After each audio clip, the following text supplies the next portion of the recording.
సత్యమేవ జయతే. నా పేరు జోగినాయుడు. ఈ మధ్య ప్రతి ఊరికి వైఎస్ఆర్ కాలనీలు వచ్చాయి. మనం చూస్తున్నాం.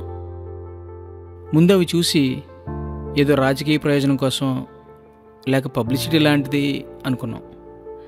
కానీ లోపలికి వెళ్ళి చూస్తే అర్థమైంది, ఒక్కో ఇల్లు ఒక్కొక్క తండ్రి కళ అని. సొంత ఇంటి కళ.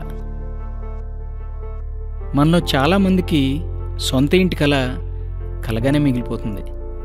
అందులోనూ పేదవాడిగా పుడితే ఇంకేముంది, సంపాదించే దాంట్లో తిండికి, ఉండటానికి, రోజువారీ ఖర్చులకే సరిపోవు. ఇంకా మిగిలేదేముంటుంది? మనసులో ఆశ ఉంటుంది, కానీ శక్తి సరిపోదు. సొంత ఇల్లు అనేది ఒక తండ్రి జీవితంలో వెల్తిగానే మిగిలిపోతుంది. కానీ ఇంకా ఏ తండ్రి ఈ వెల్తి గురించి తన కొడుకుతోనో కూతురుతోనో చెప్పుకోకూడదు అనే ఉద్దేశంతో ఒకటి కాదు, రెండు కాదు, కొన్ని లక్షల ఇల్లు ఎన్నో వేల కోట్లు ఖర్చు పెట్టి కట్టించేస్తున్నాడు. ఈ రోజున లక్షల మంది తల్లిదండ్రులు తమ సొంత ఇళ్ల ముందు తల ఎత్తుకొని నిలబడుతున్నారు.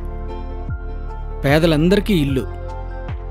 ఆ ఆలోచనే ఈ మన డాక్టర్ వైఎస్ఆర్ కాలనీ. బాగుందయ్యా, శభాష్.